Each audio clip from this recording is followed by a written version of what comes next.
Hello friends, welcome to the channel. Today we are going to cover two more theorists who are very popular for giving the constructivism theory under the heading of teaching aptitude.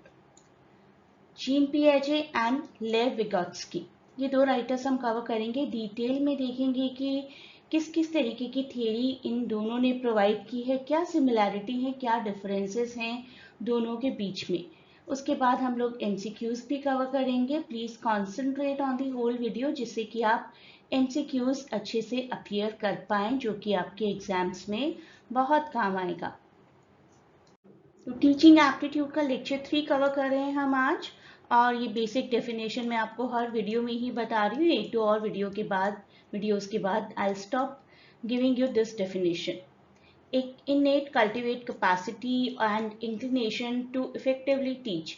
अच्छे से teach करने के लिए एक अच्छे lecturer, professor, teacher बनने के लिए क्या क्या क्वालिटीज उस पर्सन के अंदर होनी चाहिए, जिससे कि एक नॉर्मल इंडिविजुअल अपने आप को एक टीचिंग प्रोफेशन में अडेप्ट करता है, वो सब कुछ सीखना। That is what teaching aptitude is. और ये सभी थियरीज हम धीरे धीरे कवर करेंगे। बिहेवियरिज्म हम कर चुके हैं, एक हमने लेक्चर 1 कवर किया था जिसमें बेसिक इंट्रोडक्शन था और फॉर्मेटिव समेटिव असेसमेंट की बात की गई थी। सेकेंड लेक्चर जो टीचिंग एप्टीट्यूड का मैंने आपको कवर करवाया था, that was related to behaviourism, and today we are going to cover the third lecture. इस तरीके से सभी लेक्चर्स कवर करेंगे, पहले थियरीज के, और टीचिंग एप्टीट्यूड के सिलेबस में और भी बहुत सारी थियरीज और एस्पेक्ट्स हैं, but we will keep covering everything. सब कुछ कवर करेंगे, डिटेल में कवर करेंगे। तो ये दो हमारे थियरिस्ट्स हैं, जीन पियाजे एंड लेव विगोत्स्की। कंस्ट्रक्टिविज्म समझते हैं पहले। इन दोनों की थियरी ही कंस्ट्रक्टिविज्म है।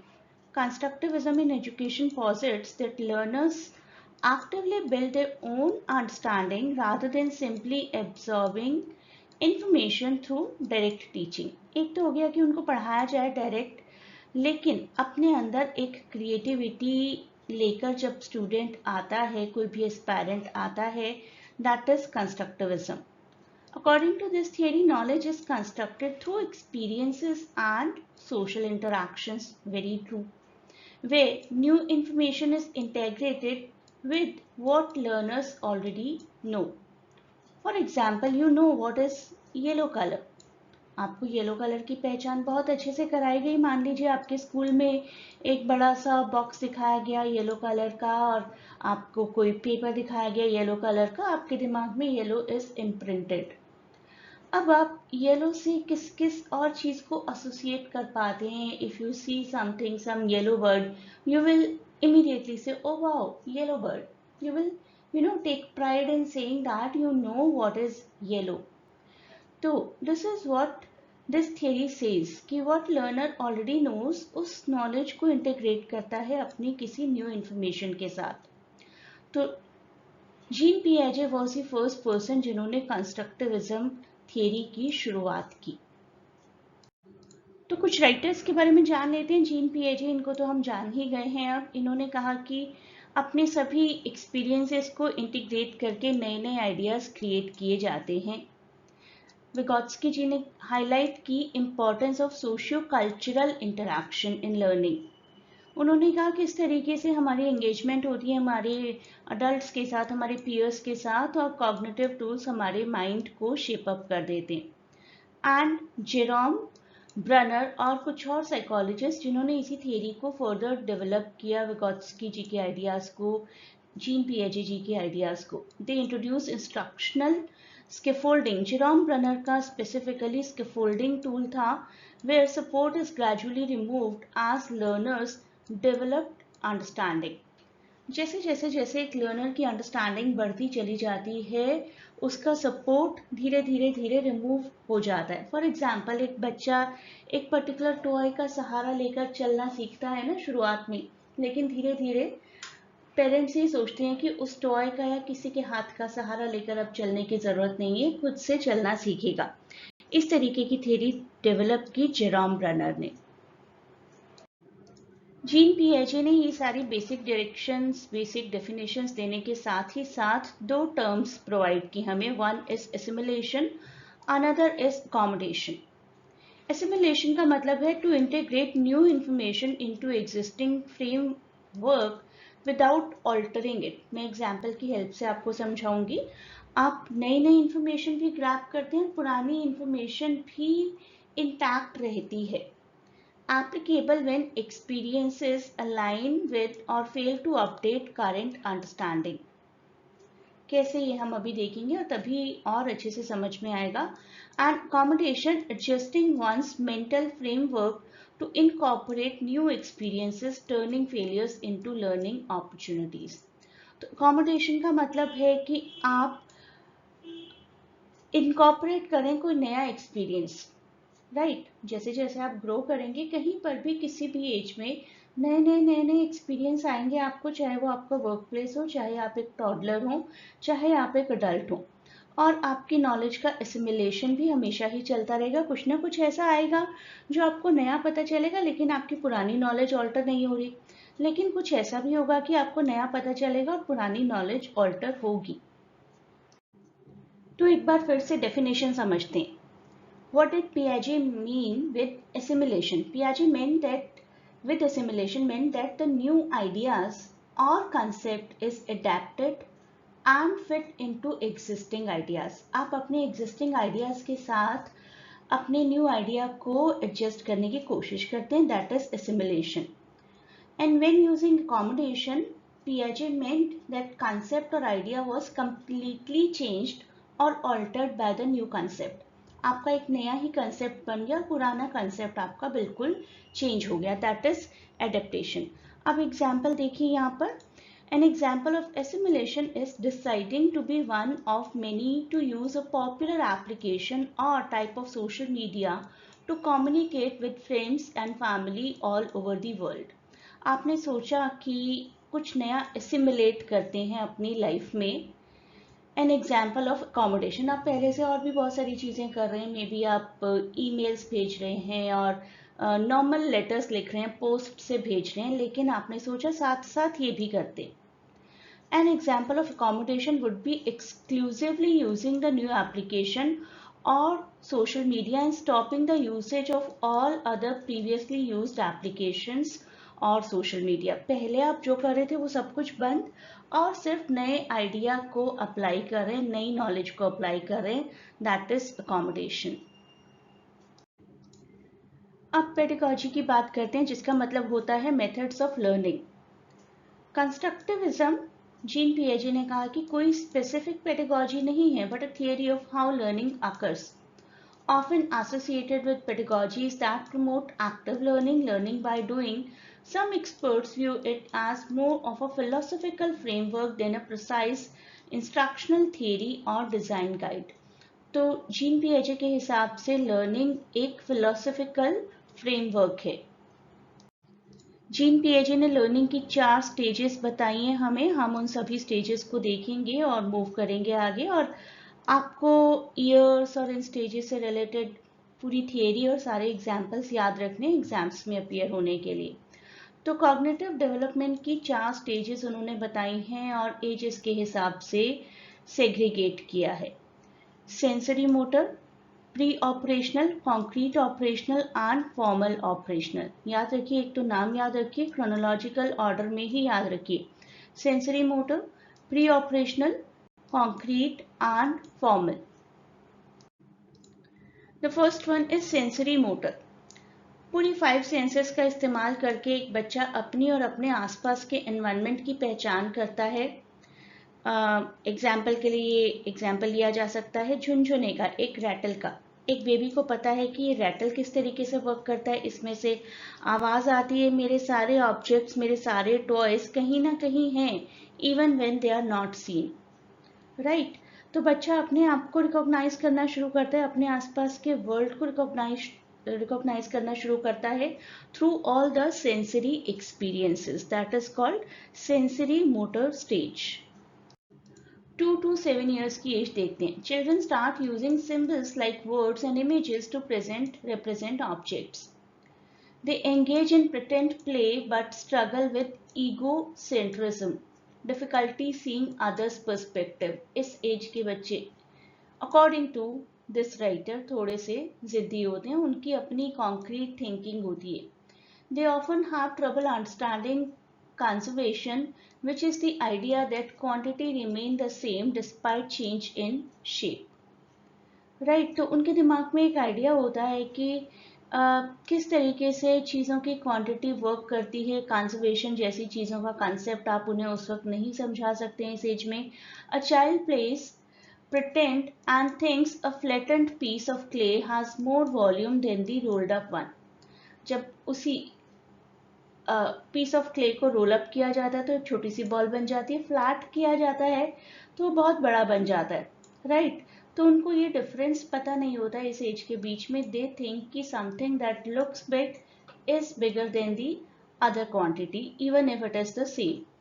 तो बच्चों को कंजर्वेशन कॉन्सेप्ट समझाना थोड़ा सा टफ हो जाता है इस एज में. 2 to 7 ईयर्स की age is pre operational stage, जब उनके जो कॉन्सेप्ट बन जाते हैं वो बहुत ही कॉन्क्रीट बन जाते हैं. यही मैंने कॉन्क्रीट वर्ड यूज किया. और एक ईगो सेंट्रिज्म आ जाता है, दूसरों का पर्सपेक्टिव देखना, समझना, सुनना पसंद नहीं करते. Next is concrete operational stage, 7 to 11 years. थोड़े थोड़े लॉजिकल हो जाते हैं. उन्हें पता है कि पानी को आप दो अलग अलग बर्तन में डालोगे, quantity is same. Otherwise previous stage में एक बच्चा क्या सोचेगा कि इसमें ज्यादा पानी है और इसमें कम है, क्योंकि देखने में लग रहा है कि ज्यादा है. राइट, तो children understand concepts like conservation and can use inductive logic. They become less egocentric and better at understanding others' perspective. Although all the fingers are not alike, children to children, child to child, it can be different. But common theory use की गई. General theory यही है कि a child understands the perspectives of others, that two identical amounts of liquid are the same even if poured into differently shaped glasses, and begin to consider others' perspective.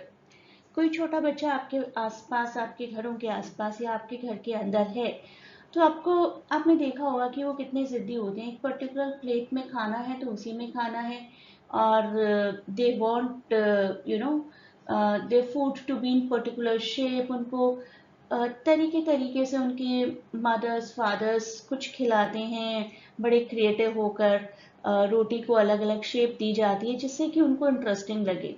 Right, और उनको जो interesting लगने लगता है वो उनके लिए धीरे धीरे ईगो सेंट्रिक बन जाता है कि they will use only that particular cup, they will eat roti only in that shape. तभी तो बहुत क्रिएटिव होकर टिफिन क्रिएट किए जाते हैं टॉडलर्स के. Next is formal operational stage, 12 and up. Abstract thinking develop हो जाती है, डिडक्टिव रीजनिंग डेवलप हो जाती है, सही गलत की पहचान हो जाती है. हाइपोथेटिकल सिचुएशन बच्चे सोच पाते हैं, अगर ऐसा होगा तो ऐसा हो सकता है, वैसा होगा तो कैसा हो सकता है. Ethical issues they are able to जज. An adolescent can think about abstract concepts and hypothetical situations like debating ethical issues or planning for various future careers. जो हमारे सामने बिल्कुल भी नहीं है उसके बारे में भी सोच सकते हैं. Right, wrong, honour, choice, conscious, integrity, जो इश्यूज हमारे सामने नहीं हैं, अपनी फ्यूचर की करियर चॉइसेस, उनके बारे में लॉजिकली सोचा जा सकता है. अब एक बार दोनों राइटर्स के डिफरेंसेस देखते हैं, पियाजे वर्सेस विगोत्स्की. पियाजे की थ्योरी तो हमने डिटेल में पढ़ ही ली है. पियाजे felt that development is largely fuelled from within. अपने अंदर से ही चीज़ें हमारे सामने बाहर आती हैं, हम क्या क्या सोचते हैं वो एक इनर फील है. किस तरीके से डेवलप होती है हमारी थॉट प्रोसेस, हमारी learning, that is an inner feeling. Vygotsky believed that external factors such as culture and people में क्या आएगा, हमारे parents, caregivers, peers, at times teachers, they play a more significant role. So according to Vygotsky, every function in the child's cultural development appears twice. पहले social level पर, जैसे कि आप ये पिक्चर देख रहे हैं, पहले दो चार लोगों से डिस्कस हुआ होगा. जब भी थिंक अबाउट द फेज जब कंप्यूटर्स फर्स्ट टाइम आए होंगे, एक बच्चे ने पहली बार जाना कंप्यूटर क्या होता है, या फिर आप मोबाइल फोन का एग्जांपल ले लीजिए. उसके बाद खुद उस चीज को इस्तेमाल करके देखना, खुद से सीखना. तो दो तरीके से साइकोलॉजी वर्क करती है. First between people, interpsychological, and then within the child, inside the child, that is intrapsychological. अब करते हैं कुछ MCQs. I'll keep telling you the answer here. मेरे आंसर से अपने आंसर को मैच करिए और मुझे कमेंट्स में बताइए क्या रहा आपका score. Which of the following best describes Jean Piaget's concept of assimilation? Assimilation है, ये ध्यान रखना है आपको. ऑप्शंस देखिए सभी. And option B is the right answer. Integrating new information into an existing framework without altering it. Assimilation is a process described by this theorist Piaget, where new information is incorporated into an existing mental framework without changing the framework itself. For example, a child sees a new breed of dog and the dog that they have never seen before and immediately points to it and says, "Oh, that is a dog." तो new और old information एक दूसरे के साथ merge हो गई, assimilate हो गई, without altering the previous information. In which stage of Piaget's cognitive development theory do children first demonstrate the ability to understand the quantity remains the same despite change in shape? That is concrete operational stage.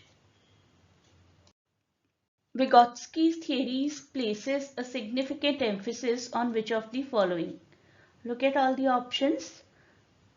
And the right one is option C. Socio-cultural interactions and external influences on learning. Next question.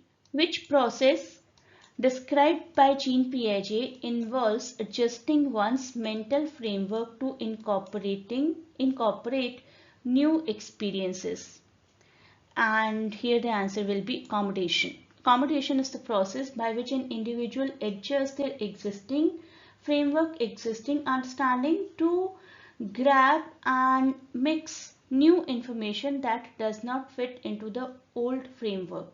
For example, a child might create a new category for animal that don't fit into the current understanding of horse.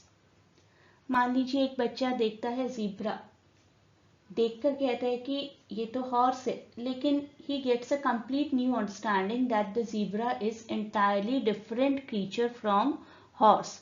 So that is what we call to be accommodation. What is primary focus of the formal operational stage according to Piaget? In the formal operational stage, which begins around age 12, individuals develop the ability to think abstractly and use deductive reasoning. They can consider hypothetical situations even and engage into a systematic planning of future. So option D, abstract thinking and deductive reasoning is the right answer. I hope ये lecture आपकी बहुत अच्छे से समझ में आ गया है और हम इसी तरीके से अपने लेक्चर्स को कंटिन्यू रखेंगे for teaching aptitude. We are going to cover all teaching aptitude aspects in form of video lectures.